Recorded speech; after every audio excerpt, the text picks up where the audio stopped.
Señor es bueno. Bueno, el Señor es bueno. Todo el tiempo el Señor es bueno. Aleluya. Vamos a darle hoy continuidad al estudio de Génesis. Estamos por allí en el capítulo 4, pero ya lo finalizamos el capítulo 4. Y nos preparamos para comenzar a desarrollar el capítulo 5, hablando de la descendencia de Adán. Le voy a pedir el favor a mi amada esposa, la pastora Elizabeth, que estemos leyendo los dos primeros versículos del capítulo 5, por favor, y oramos por la palabra. Amén. Vamos a estar leyendo Génesis capítulo 5, versículo 1 y 2. Leemos la palabra en el nombre del Padre, del Hijo y con la guía del Espíritu Santo. Los descendientes de Adán. Este es el libro de las generaciones de Adán. El día en que creó Dios al hombre a semejanza de Dios, lo hizo. Varón y hembra los creó y los bendijo. Y llamó el nombre de ellos Adán el día en que fueron creados. Señor, gracias por tu palabra. Gracias, Señor, porque toda la palabra ha sido inspirada por ti. La han escrito hombres, pero inspirada por Dios mismo. Señor, te pedimos que en esta noche traigas palabra rema, palabra revelada. Queremos conocer y aprender cada día más de tu palabra, pero no solo aprender, Señor, te pedimos que nos ayudes a ponerla por obra. Gracias, Señor, porque tú colocas espíritu de sabiduría y de inteligencia espiritual para comprender tu palabra, tu voluntad. Gracias, Señor, por el portador de la palabra. Lo colocamos detrás de la cruz. Señor, pasa un carbón encendido sobre sus labios, que Él no hable de lo suyo, sino de lo que tú le has enviado a hablar. Toda la gloria es para ti, Padre Celestial. Te hemos orado en el nombre de tu Hijo Jesús. Amén y amén. Amén. Sentémonos, por favor. El capítulo 5 que vamos a empezar a desarrollar es un capítulo muy particular. Y a raíz de la particularidad que tiene el capítulo, el título de esta enseñanza con la cual vamos a desarrollar ese capítulo 5 es la mortalidad humana. El capítulo 5 dice en varias ocasiones, y murió, y murió, y murió. Y es muy particular porque empieza el capítulo recordando Génesis en cuanto a la creación, la vida, la perfección de Dios. Pero Génesis 5, en síntesis, como proyección en el preámbulo, se revela como un segmento de la escritura de inmensa riqueza doctrinal, aunque no parezca. Aunque aparecen muchos nombres, uno a veces dice, pero aquí ¿qué hay? No, y hay bastante. De hecho, cuando uno ve la Biblia, a veces hay partes donde aparece una serie de nombres y nombres y nombres, y uno dice, ¿qué hay ahí con tanto nombre? Pero cuando uno empieza a estudiar, se saca bastante de allí. ¿Por qué? Porque en el contexto bíblico los nombres representan mucho, enseñan mucho los nombres. Entonces, cuando uno comienza a mirar eso, hay bastante para aprender. Y en este capítulo 5 hay instrucción, una doctrina que instruye, pero fundamentalmente hay tres aspectos que se van a considerar en el capítulo 5, que van a estar ahí perfectamente representados. Primero es la paciencia inagotable de Dios. Dios es muy paciente. Ante la degradación humana, vemos hombres que duran 900 años de vida. ¡Qué paciencia la de Dios, hermano! Pecadores. que se enfrentan a Dios y hacen cosas, pero Dios tiene paciencia.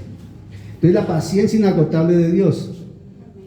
Pero también a su vez, con esa prolongación de vida, esos espacios que la gracia de Dios permite, se ve el avance inexorable del pecado humano como número 2.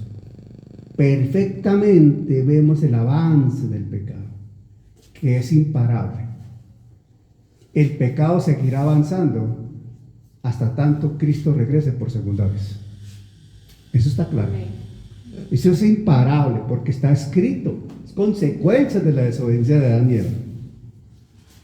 Pero hay un tercer elemento que aparece en el capítulo 5 y es la invencible esperanza de la gracia.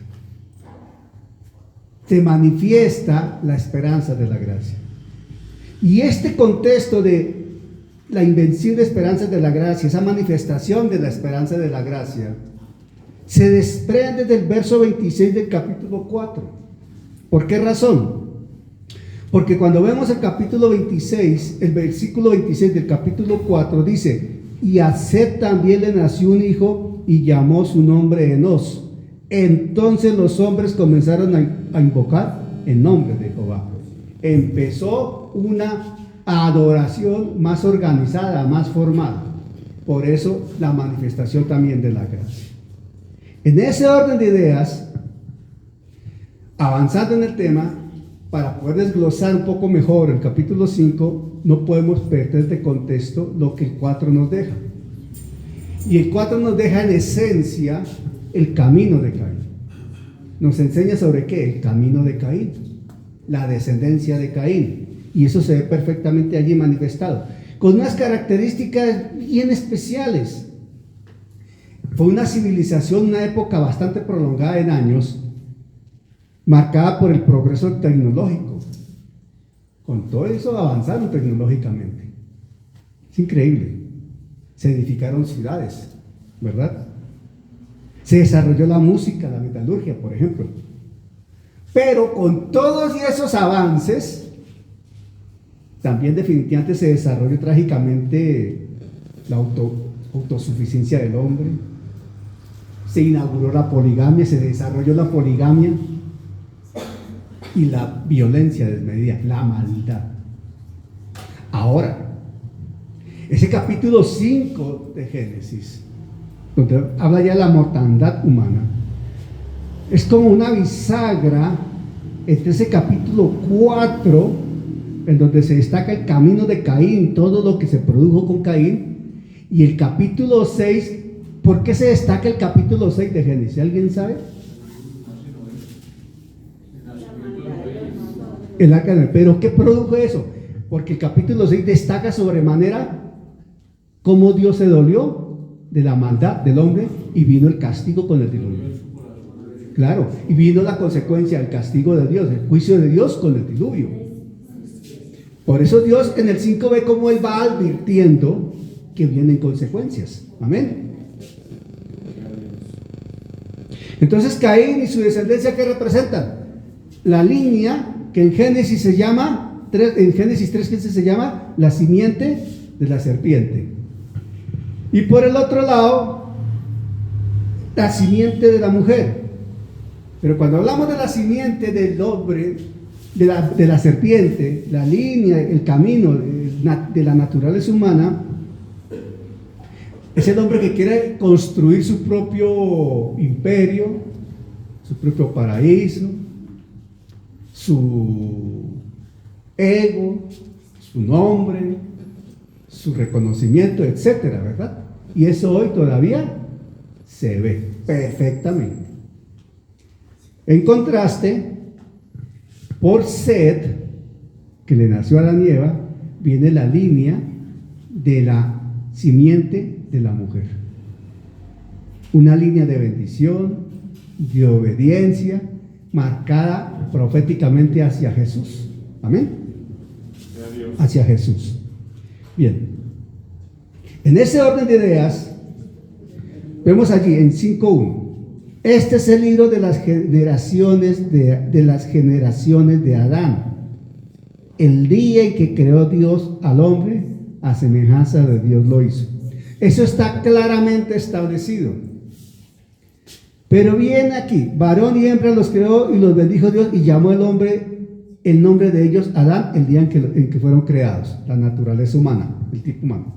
Pero ahora, avancemos ahora al 3. No me voy a atender desde el 1 y el 2 porque lo tenemos claro, ¿cierto? Ok. Mire el 3. Y vivió Adán 130 años y engendró un hijo a su semejanza, conforme a su imagen. Atención a eso. Póngale atención a eso. ¿Qué le recuerda esa expresión? Cuando dice, y engendró a Adán un hijo a su semejanza, conforme a su imagen. ¿Qué le recuerda a eso? La creación del hombre, que es a la imagen de Dios, conforme a su semejanza. Eso tiene una particularidad muy, muy interesante de considerar. El hombre, aunque es ya pecador, aunque ha caído en desgracia con Dios, está destituido de la gloria de Dios, como lo dice Romanos, que ha sido expulsado de Edén, no pierde un contexto original de la creación de Dios. Eso no se ha perdido. La imagen de Dios, a imagen y semejanza de Dios, es un factor que tenemos todos de creación. Absolutamente, está ahí de fábrica. La genética espiritual lo tiene y la antropología bíblica lo considera y la genética espiritual. Pero aunque el hombre ha pecado, eso está allí porque es uno de los elementos que Dios va a utilizar después para restaurar al hombre a través de Cristo. A través de Jesucristo. Miren lo que dice Romanos 5:12. Aquí toca, cuando estamos leyendo este pasaje del capítulo 5 de Génesis, hay que ir a Romanos 5 también. Romanos 5, donde Pablo hace una disertación bien interesante del 5:12 al 5:21. 5:12 de Romanos. Romanos 5:12 dice de esta manera. Dice así: por tanto, como el pecado entró en el mundo por un hombre, naturaleza humana, genética humana, herencia humana, y por el pecado la muerte, así la muerte pasó a todos los hombres por cuanto todos pecaron. Pablo está explicando ahí lo que Génesis está exponiendo acá en Génesis 5:2, 5:3 en adelante. A semejanza de Dios lo creó, sí, pero el hombre procrea a su semejanza, imagen y a semejanza suya. Adán procreó a imagen y semejanza de él. ¿En qué contexto? Como hombre caído, en pecado. En ese mismo contexto, David se pronuncia en el Salmo 51. ¿Recuerdan cómo empieza el Salmo 51? Vamos al Salmo 51. Salmo 51. Ten piedad de mí, oh Dios, conforme a tu misericordia, conforme a la multitud de tus piedades, borra mis rebeliones. ¿Dónde es que dice? En pecado fui concebido, por aquí dice. Conforme a la multitud de tus piedades, borra mis rebeliones. Lávame más y más de mi maldad y límpiame de mi pecado. Y el 5 dice: he aquí en maldad he sido formado y en pecado me concibió mi madre. O sea, si uno mira del 1 al 5 el Salmo 51, uno diría: no, ese David estaba terrible. Y hay gente y hay que tener cuidado con esto. Hay gente que enseña que David está diciendo, de acuerdo al versículo 5, que su mamá estaba en pecado. No. Cuando dice el verso 5 del Salmo 51, como está ahí: he aquí en maldad he sido formado y en pecado me concibió mi madre, está hablando de la herencia adánica. Y esto lo aclara Pablo justamente en Romanos 5:12. ¿La herencia qué? Adánica. O sea que todos podemos decir claramente, en pecado fuimos concebidos, porque la herencia adánica nos transmitió esa genética de pecado, la naturaleza caída y pecadora. Amén. Para que haya una interpretación apropiada, porque si de pronto escuchan algo inapropiado según el verso 5 del capítulo 51, para que sepan cómo se puede uno contrarrestar un argumento de esa naturaleza. Ok, ahora, acá cuando llega el momento, en Génesis, nuevamente volvamos a Génesis, y vivió Adán 130 años y engendró un hijo a su semejanza, conforme a su imagen, y llamó su nombre Set. Ok.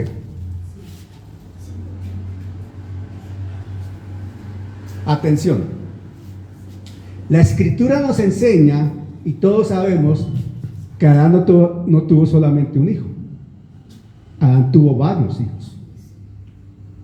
Empezando por Abel, Caín y Abel, ¿verdad? Ok. Pero ahora, Caín y Abel no cuenta acá en esa relación que presenta la escritura, porque corresponde a una situación que Caín y Abel están antes de la expulsión, ¿verdad? Antes de la expulsión de Edén. Ya después de la expulsión de Edén, en la naturaleza caída de Adán y Eva, destaca el nacimiento de Set. Pero si ustedes observan con cuidado, observen el verso 4. El verso 4 dice: y fueron los días de Adán después que engendró a Set 800 años y engendró hijos e hijas. ¿Por qué no se nombran esos hijos e esas hijas? Solamente se nombra a Set. Se nombra a Set porque es el que se destaca, se rescata, porque a través de Set viene la línea mesiánica. Y la escritura se caracteriza porque en la medida que va avanzando la secuencia de la lectura, se van destacando nombres relevantes y no todos los nombres de los hijos, porque más adelante vamos a ver que cada uno dice: y a tal edad engendró tal hijo, y fueron sus días tantos, y engendró hijos e hijas. Pero siempre prevalece un nombre, y veámoslo ahí. Ahora, pero vamos al 5 así. Y fueron todos los días que vivió Adán 930 años y murió. Duró 930 años de vida y murió. Algunas personas dicen que esos 930 años habla de 930 meses. Error. Son 930 años literales. Tal cual. 930 años literales. No tengo tiempo para ponerme a explicar el por qué lo argumenta, pero son 930 años literales. Y señala y enfatiza la escritura que vivió tantos años y murió. Y murió. Ese "y" es muy importante ahí. Y murió. Terminó su vida en esta tierra.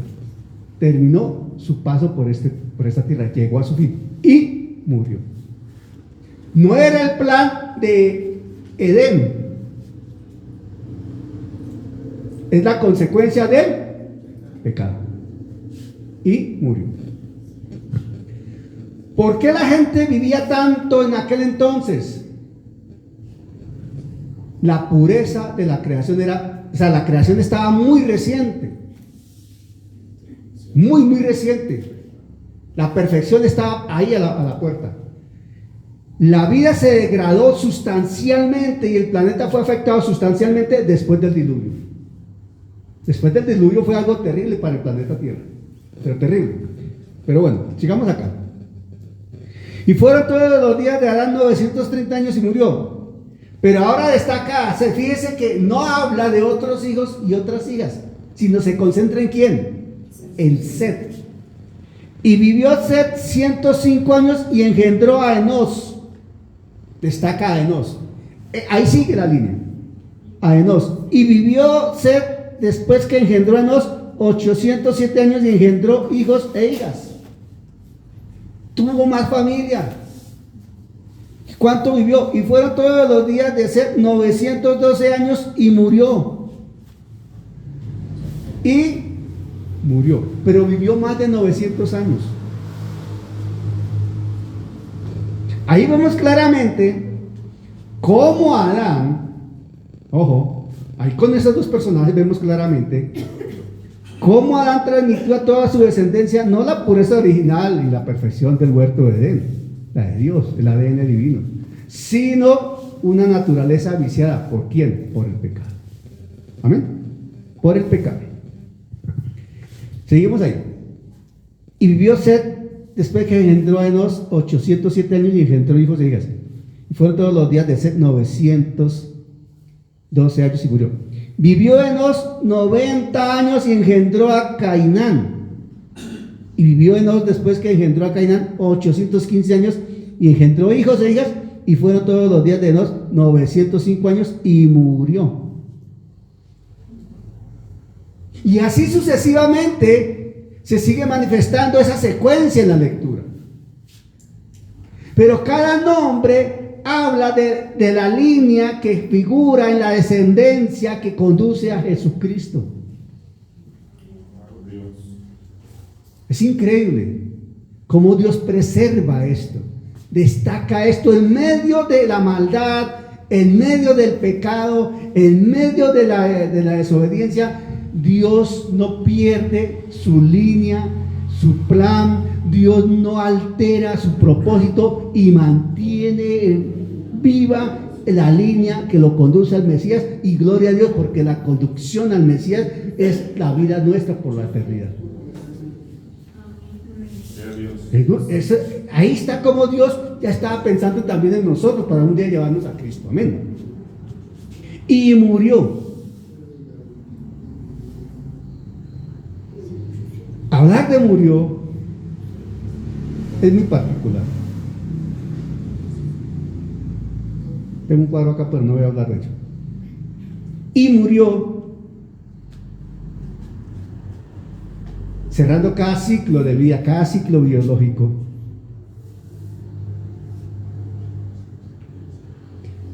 Habla de una secuencia histórica por los años transcurridos. Habla de toda una vida que ha trascendido.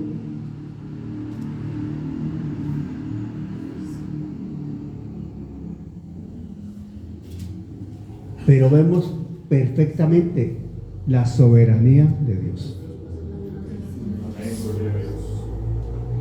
Parece que no, pero ahí está perfectamente manifestada la soberanía de Dios, la obra del Espíritu Santo. Ahí está el control que tiene Dios sobre todo lo que se mueve en este mundo, sobre toda la existencia, sobre cada uno de nosotros.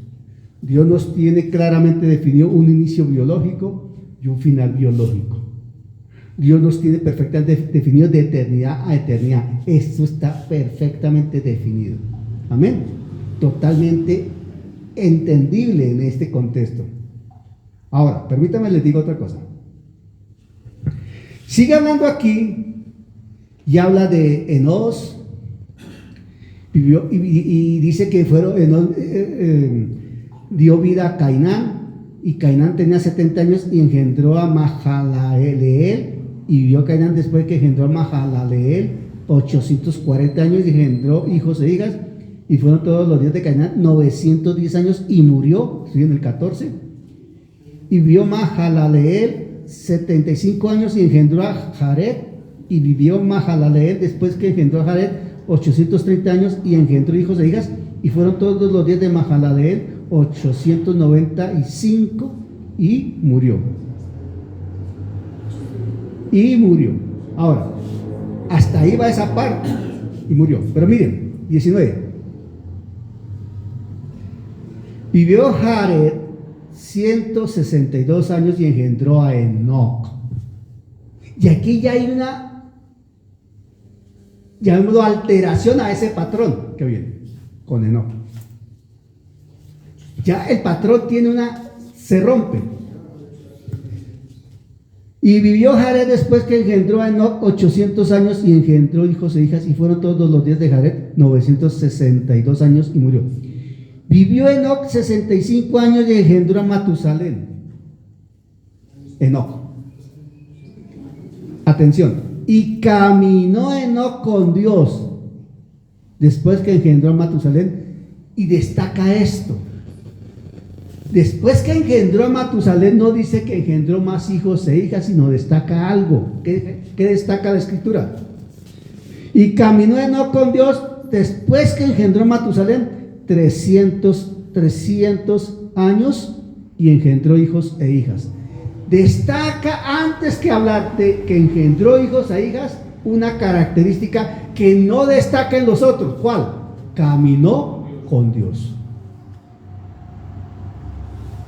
Estando en la línea mesiánica, él no se caracterizó por algo. Marcó diferencia. Caminó con Dios. Cuando la escritura toca ese tema de caminar con Dios y los especialistas y estudiosos del tema comienzan a mirar esto, ¿qué quiere decir caminó y no con Dios?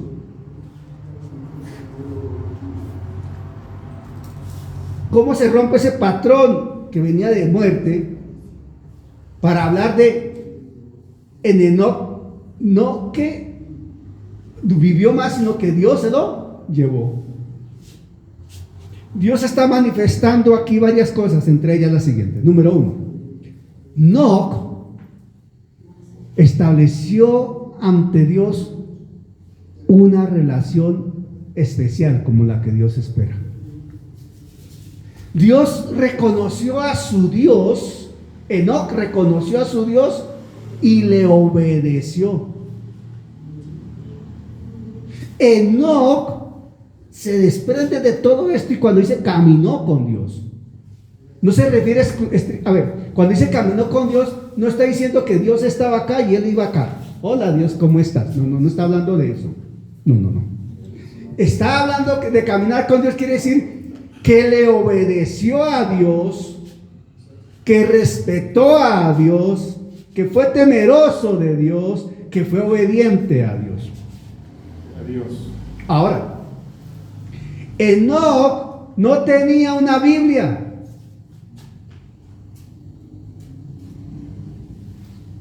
Enoc no tenía un pastor. Enoc no tenía un líder. Enoc se entiende por lo que la misma escritura transmite y el original hebreo señala en esas palabras originales. Enoc aprendió a escuchar a Dios.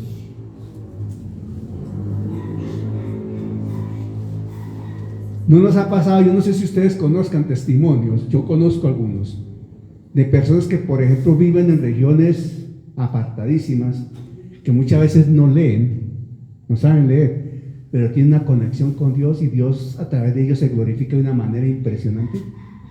Y nosotros conocimos un caso de un hombre, yo no recuerdo si era del Chocó que él venía, campesino. Y una vez lo llevaron a predicar, fue a predicar, ¿cierto? Y nos contaban, este hombre es una persona analfabeta, no lee. Pero Dios a través de él se glorifica de una manera de verdad impactante. Pero ¿cómo predica? ¿Cómo usa la escritura? Y por ejemplo, Romanos 5:12, Y uno piensa, que después nos dicen, ese hombre no sabe leer. ¿Cómo? Ese hombre no sabe leer. Entonces, ¿cómo hace? Y nos dijeron, ese hombre, alguien le lee la Biblia. Una persona le lee la Biblia. ¿Cómo? Una persona le lee y él dice, léeme tal parte, y repita, y se le queda. Y Dios obra a través de esa persona. Pero hermano, quien escucha a ese varón predicar, quien recibe administración de ese varón, si no cuentan lo que le estoy citando a ustedes hoy, no se da cuenta.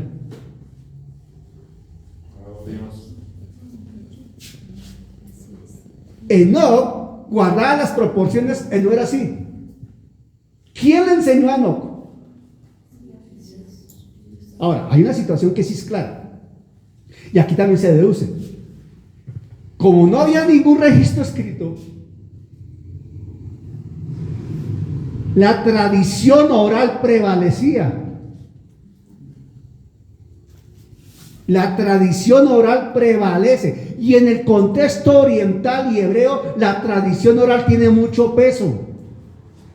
Y la palabra lo dice con claridad. Y uno va, por ejemplo, a Deuteronomio, dice que los padres le enseñarán a los hijos y los hijos a sus hijos y así sucesivamente. ¿Dice o no dice? Pero cuando dice enseñar, no solamente dice que escriban y todo, es la transmisión oral. Oral. De lo que Dios había enseñado, y empezó con Adán y Eva y de ahí para abajo.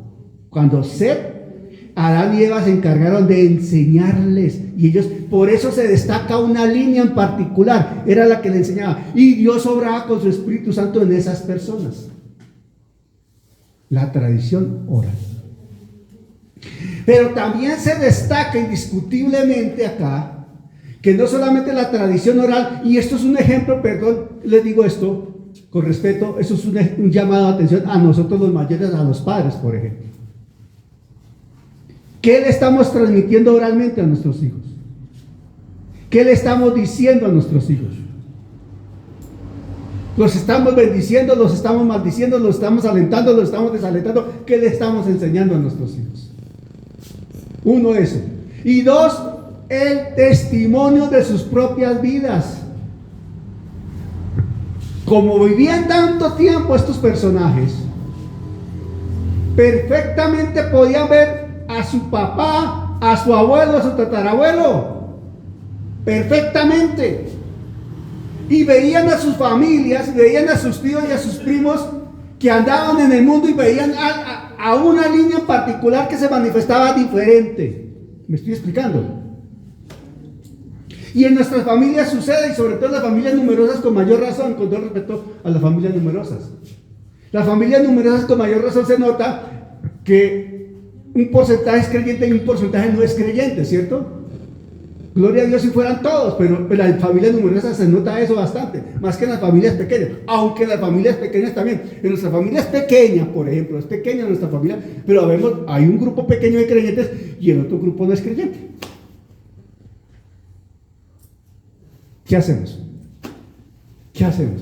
Pero eso nos alienta a nosotros o nos desanima a nosotros. No, eso nos debe mantener firmes para seguir preservando en el testimonio. En el testimonio. En seguir alentando a las personas.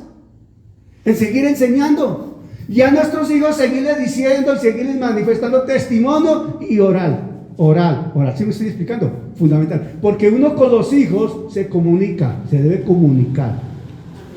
Uno con los hijos debe hablar, uno con los hijos debe dialogar. Uno de los hijos es, ¡tráigame eso! No, uno al hijo también le pide el favor. ¿Amén o no amén? A los hijos uno también le pide el favor. Y a los hijos uno también le da las gracias. Aunque no parezca, hay casos de eso. Los padres no saben pedir el favor a los hijos, nunca lo hacen, y menos le van a dar las gracias. Uno debe decir al hijo, por favor, papá, o por favor, hijo, me traes tal cosa. Gracias, hijo. Muy formal. ¿Qué pierde uno? Y queda lo más de bien. Y edifica y enseña. Pero si somos de esos padres, como muchos que uno conoce, que porque es el papá y es el proveedor, se siente con la autoridad de maltratar, dar la orden y tráigame esa vaina, hombre, apúrese, mueva las patas, hombre, que venga a ver, listo, sí pudo, ¿no?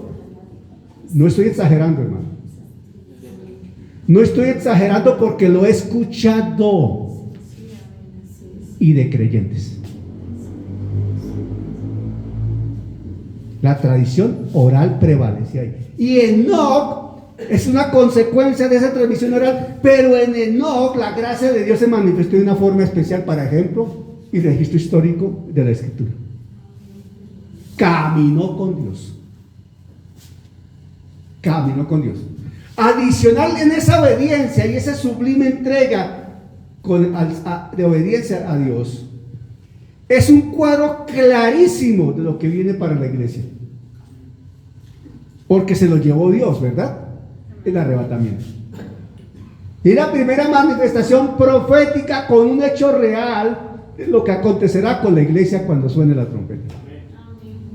Y para que la iglesia, o sea, para que una persona sea arrebatada en la iglesia, estando en la iglesia, usted sabe que la iglesia es el cuerpo de Cristo, ¿cierto? Está conformada por los creyentes, ¿verdad? Para que una persona sea arrebatada cuando suene la trompeta, ¿qué necesita? Obedecerle a Dios y caminar con Dios como Enoc lo refleja. ¿Verdad o no?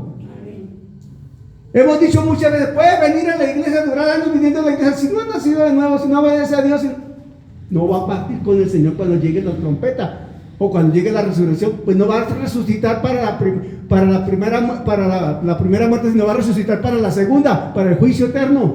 ¿Me estoy explicando? Enoc nos está transmitiendo eso claramente. Y caminó Enoc con Dios después que engendró a Matusalén 300 años y engendró hijos e hijas. Y fueron todos los días de Enoc 365 años. ¡Ojo! ¡Ojo con esto! Prácticamente un poco menos del 50% que el promedio de los demás. 365 años. ¿Qué edad tenía Enoc cuando empezó a caminar con Dios? 65, caminó con Dios 300. Dios no le dio espacio a corromperse, Dios se lo llevó de una. Hermano, cuando Dios nos llame, debemos estar al lado de Él caminando con Él. Porque en un momento nos llama, ¿verdad? ¿Listo? Hay que estar preparados. ¿Listo? Y fueron todos los días de Enoc 365 años. Caminó pues Enoc con Dios y desapareció porque Dios le llevó, porque le llevó Dios. Caminó pues. Ojo con ese pues. Caminó pues Enoc con Dios y desapareció porque le llevó Dios. Aquí no dice, y ojo que en la ley conmutativa de la multiplicación dice que el orden de los factores no altera el producto. 5 por 4, 20, 4 por 5, 20. Es verdad, allá funciona la ley conmutativa. Acá no. ¿Por qué digo esto? Porque una cosa es decir, caminó Enoc con Dios, y otra cosa es pretender decir, caminó Dios con Enoc. No es así. No es que Dios caminó con Enoc, es que Enoc caminó con Dios. ¿Quién es el mayor? ¿Quién es el santo, santo, santo? Nosotros somos los llamados a caminar con Dios, no a pretender que Dios camine con nosotros. Esto es una enseñanza importante porque a veces creemos que Dios es el llamado a que camine con nosotros según nuestra intención, nuestro propósito, nuestra necesidad, nuestro capricho, lo que nos parezca. Tú prometiste, Señor, dame. Tú dices en tu palabra, Señor, cumple. Tú dices esto y aquello. Eso es insolencia y eso es provocar a Dios. Somos nosotros los que debemos caminar con Dios, porque los que somos pecadores, insensatos, mugrientos, asquerosos, que merecíamos la muerte, somos nosotros. Y la gracia de Dios nos sacó de allá y nos puso ante Él, pero el santo, santo, santo sigue siendo Él y no dejará de serlo. Porque a veces la gente se equivoca. La gente se equivoca y bastante. Vivió Matusalén 180 años, 187 años y engendró a Lamec. Y seguimos por lo mismo. Y engendró a Lamec. Y vivió Matusalén después de que engendró a Lamec 780 años, 82, y engendró hijos e hijas. Y fueron pues todos los días de Matusalén 969 años y murió. Y así sucesivamente. Hasta terminar en el 32. Y siendo Noé de 500 años, engendró a Sem. Aquí, el 30. Y vivió Lamec después que engendró a Noé 595 años y engendró hijos e hijas. Y fueron todos los días de Lamec 777 años y murió. Y siendo Noé de 500 años, engendró a Set, a Cam y Jafet. Y ya vamos para allá porque viene esta es la antesala del diluvio. Entonces, en medio de esa mortandad, y murió.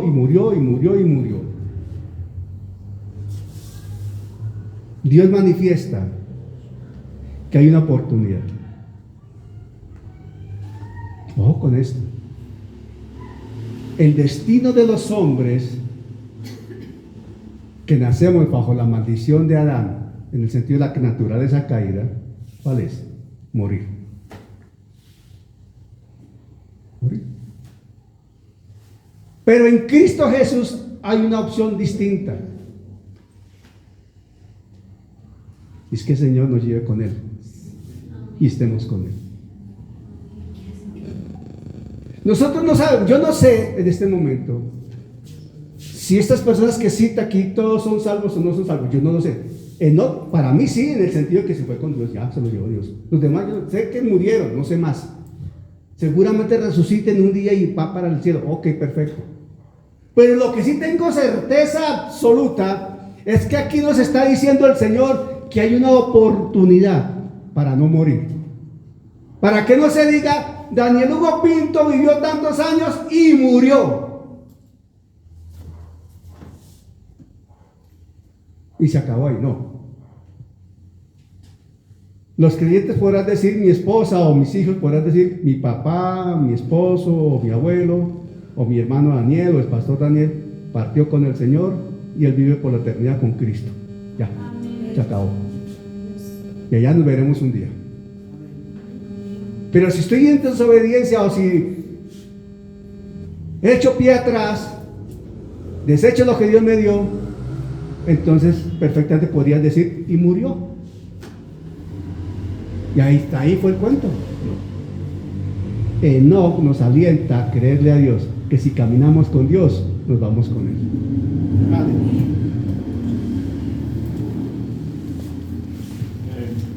Amén. Dice la porción de Génesis 5:24 en otra versión. Se la quiero leer porque me parece bastante diciente. Dice en... ¿qué versión es esta? PDT 24. Todo este tiempo Enoc anduvo en comunión con Dios. Y de pronto un día desapareció porque Dios se lo llevó. Común unión. No se trata de asistir a la iglesia, no se trata de venir un sábado, un ayuno, no se trata de engañarnos, se trata de caminar, de obedecer. Se trata de que nuestros niños y nuestros jóvenes tengan un encuentro personal con Dios. No porque te traigan desde pequeño a la iglesia, ya tú eres y has nacido de nuevo. Y no me cansaré de recordar esto, porque a veces nos dejamos distraer y pensamos que las actividades o todo lo que hacemos puede acercar a nuestros niños y a nuestros jóvenes o a nuestros adultos. Y de lo que se trata es que ellos tengan un encuentro personal, nacer de nuevo. Y eso no lo podemos lograr. Nosotros llevábamos a Felipe mucho tiempo, hasta que él, un poco peleado también con el Señor, aceptó al Señor y hoy le sirve al Señor junto con su esposa. David Josué también lo cargábamos desde bebé a toda hora pero hasta que no tuvo su encuentro personal, no había podido. Y ya él dice ahora, yo ya entiendo qué es lo que está pasando.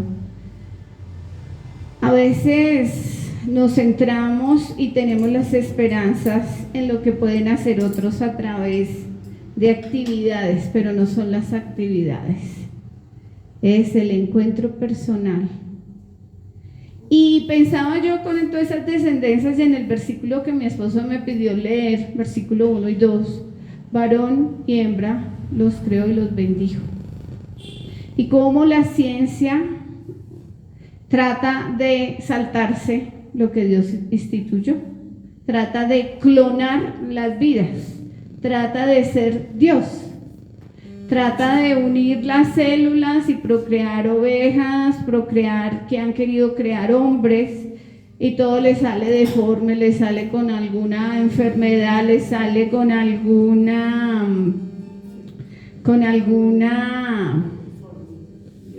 defecto, enfermedad, porque solo es Dios.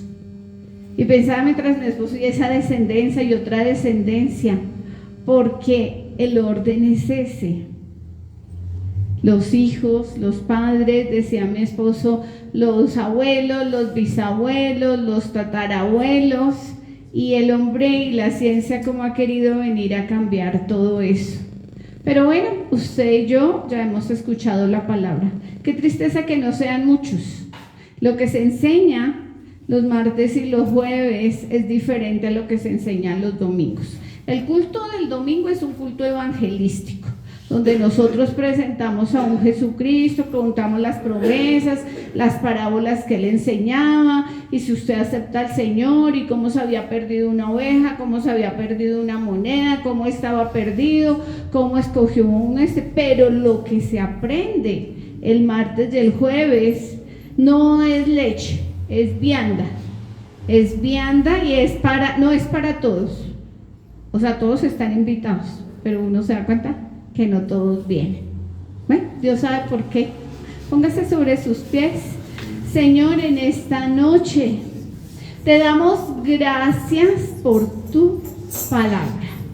Gracias, Señor, por recordarnos el orden que tú hiciste. Varón y hembra los creaste.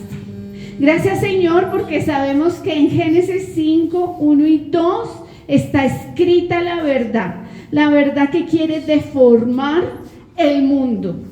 Gracias, Señor, porque tú nos recuerdas que con la descendencia de Set, que fue el sustituto, el hijo sustituto, y como lo dice Eva, me nació un hijo sustituto, Set, la descendencia que nos permite a través de ella, diferente a la descendencia de Caín, la descendencia del pecado, la descendencia del hombre, y la descendencia de Set, que es el encuentro y la promesa que es en Cristo Jesús.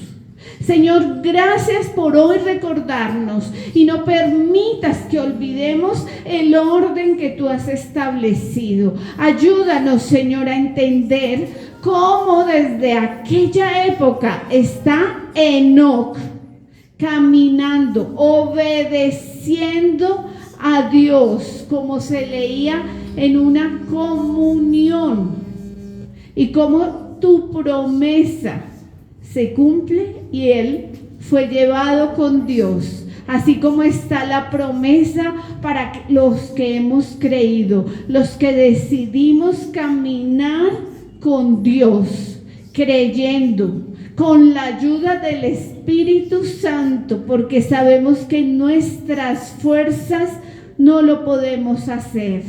Necesitamos al Paracleto para que nos transforme, para que quite todo lo que no le agrada a Dios, porque poco a poco Él nos va llevando, nos va perfeccionando para alcanzar la estatura que tú quieres, para edificación del cuerpo de Cristo. Señor, gracias por lo que has hecho, estás haciendo y harás. Toda la gloria es para ti, Padre Celestial, en el nombre poderoso de Jesús. Y el pueblo que va para el cielo dice: amén. Dios les bendiga, Dios les guarde.